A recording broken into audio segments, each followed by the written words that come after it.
Welcome to another entry in the Hyrule Compendium. Now, this is a special entry because it is our 50th. I can't believe there's been that many already. I know, it's crazy. So the first one we did, it was audio-only conversation we had right before Breath of the Wild came out, and it was getting all those perfect 10 review scores. As of this point, there's 3 reviews posted for Breath of the Wild. As of this second, there are 3 that we know of. So we discussed kind of how we felt about that, and also the concept of the Zelda cycle. Time changes Zelda games. Oh, yeah? No Zelda game is the same as its release, as it is 3 years, 6 years, 25 years later. Yeah. So it's like, IGN giving Skyward Sword a perfect 10 out of 10. I wonder if they reviewed that today, if they would give it a 10 out of 10. There's been some time now. Do you think the Zelda cycle has begun with this game? 100% for sure. It started happening with me, myself, I would say, a few weeks after it came out. When you're first experiencing the game and you're seeing everything that's new and you love it. I mean, I loved it.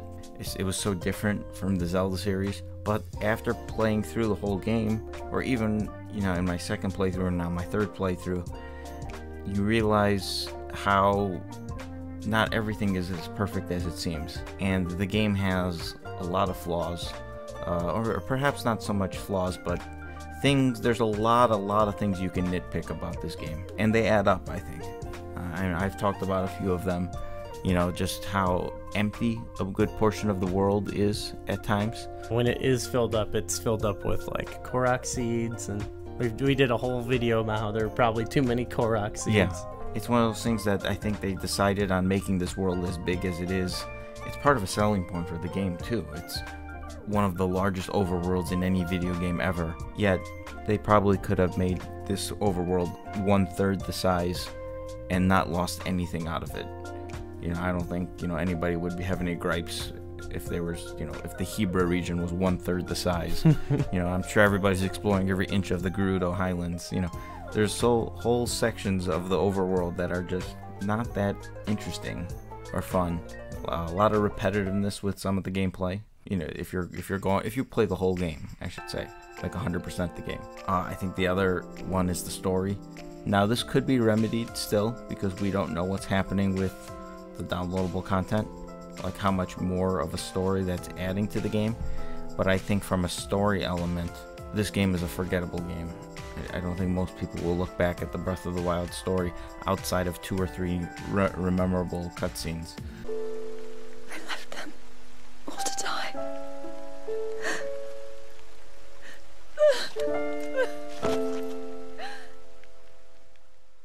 If you have to explain the story to somebody, you can explain it to them in 10 seconds.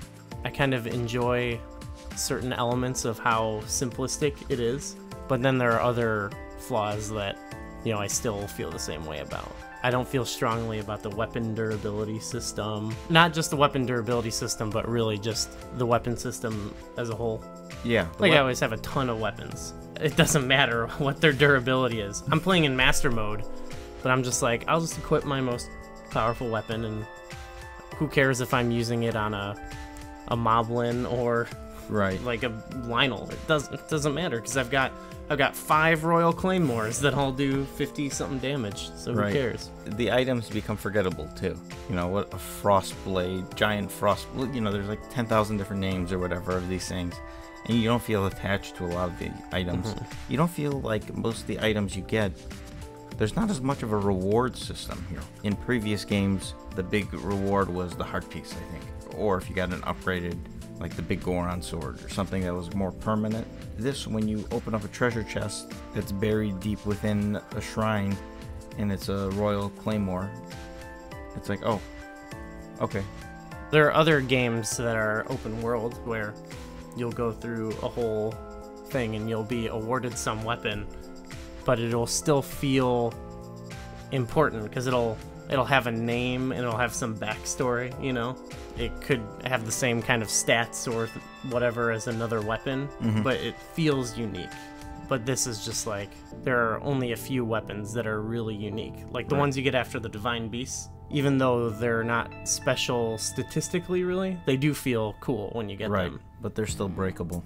I remember shortly after the game came out, I was talking to some of the other team members, and one guy in particular said, like, you can't even compare this game to the rest of the series because it's so different, it's so new, and he thinks it's the best game in the series by far, like not even close. You can't compare it, but it is the best. It's like when you're making like a Twilight Princess or Breath of the Wild comparison. It's like not even fair to Twilight Princess is basically like what was the scope of the argument. But like when I think about it, maybe that was the case a month after. But like there are, like I think of like Ocarina of Time or something, or A Link to the Past still. I'm like, yeah, that game did it better than Breath of the Wild. You can maybe compare it in the context of what it's trying to do. For example, I'll defend something that maybe other people aren't super stoked on, but like the soundtrack, some people may compare them, and that's one where you can't just say here's this song versus this song, but you have to really think about what is this song trying to do compared to what is this song trying to do. Right.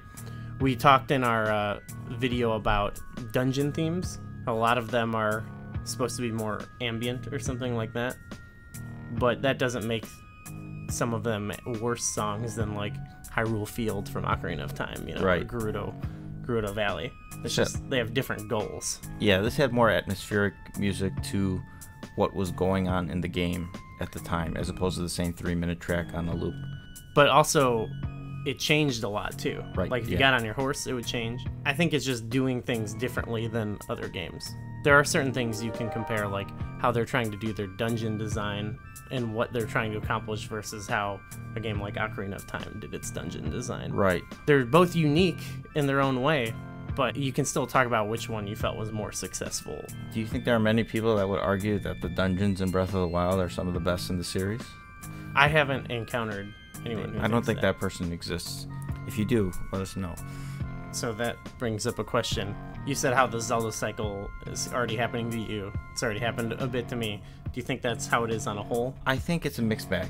Yeah. I think there's a good portion of the fans that feel the same way I do, where they love the game, but now that they've played it and beaten it, they're no longer seeing the best parts of the game, but they're now seeing the flaws of the game, and those are the things that they talk about or they pinpoint. And that's what I feel I'm doing, actually, because like I can talk about all the greatest things of the game, but it's maybe more interesting or what pops in my head right away is the flaws of the game. And where I think there's other people that overlook those, or they don't feel their flaws at all, and they still hold the game on the highest regard and think it's the best Zelda game, which I think both of those are fair arguments. I don't think anybody's right or wrong. This is just it's an opinion thing. Yeah, definitely. And like I said, we could do a video where we just focus in on all these individual flaws, but it's more about our overall experience with it. Part of the Zelda cycle, though, comes when we start building up towards the release of the next Zelda game. So let's just say 2 years from now, 3 years from now, whatever the case is, and the sequel, no, I shouldn't say sequel, but the next console major 3D Zelda game is coming out, and people and fans and you and I start speculating about what we want. This is where we start looking at flaws again. We're like, well, I hope they do this, this, and this better.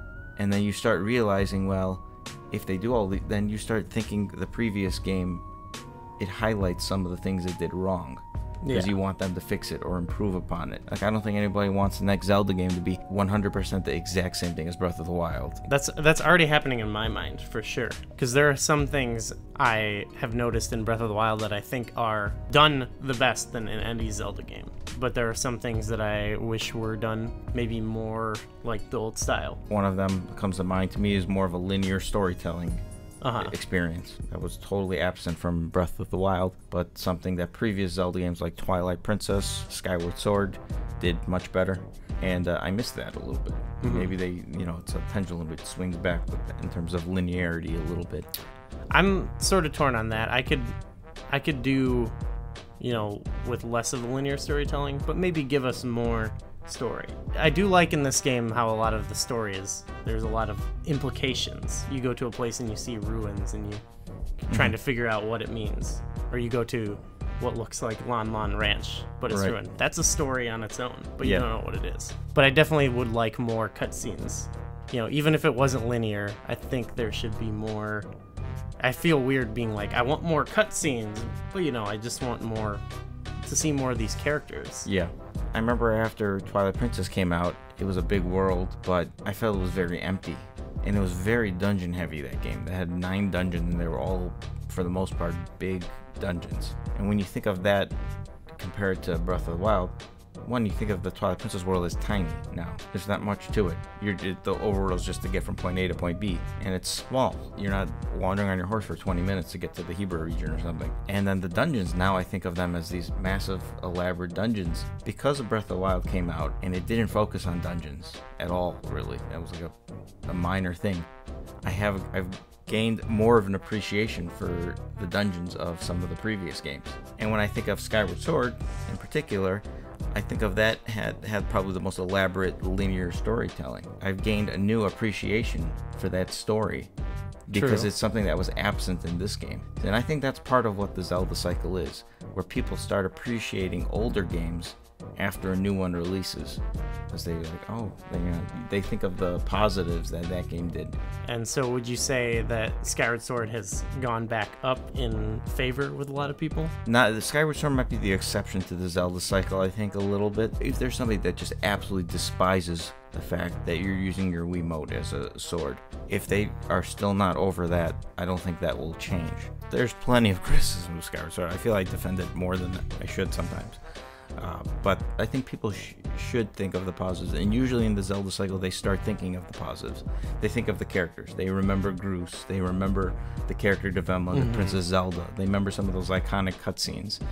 You know, we talked about, how many times have we talked about the Ancient Cistern and Sand Ship on this show? Yeah, it's a great game, despite its own flaws. It'd be hard-pressed to find a Zelda game that doesn't have flaws. Oh yeah, there's one. It's called A Link to the Past. I knew you were going to say that. And I don't disagree. Well, again, it's a fact. It's not an opinion. One more thing about the overworld. I don't mind the size of it. If all the Korok seeds that were in the overworld there was more of a variation of what they even were. Maybe there's another quest related to another thing you have to go and discover. Okay. Go and discover. That would be more interesting. Especially if it was tied to some story. Right now, you're just collecting all these little pieces for one person that there's really not much of a story for. You get his maracas back, then he upgrades your inventory. But say there were different quests where someone's like, I need you to go, whatever, find this or something. You know, they varied it. Especially with Hestu, he only needs like 400 or something like that to get all the upgrades you ever need. There's several hundred additional Korok seeds that do nothing for you. So one of the things that I start appreciating of other games is I'm a big fan of collectibles, generally speaking, and a variety of collectibles. So I talked about, like, you know, Phantom Hourglass is one of the big ones, I think, because you can get heart containers, you can get Sands of Hours, you can get power gems, you can get sea charts, you get the treasure underneath, the other types of gems. And there's like 6-7 different collectibles. Breath of the Wild, it's Koroks, and I guess stuff you get at the end of the shrines, the spirit orbs. But that's really it in terms of the collectibles. There's a few miscellaneous. The armor is obviously a big part of it. Yeah, we're definitely in the negative portion of the Zelda cycle, but yeah. Oh, we are, but I think other people will dip when a year or two when the next game we start talking about that. That's what's great about the Zelda series and the community, I think. The Zelda cycle is part of the Zelda community. And like you said, there's not a bad Zelda game.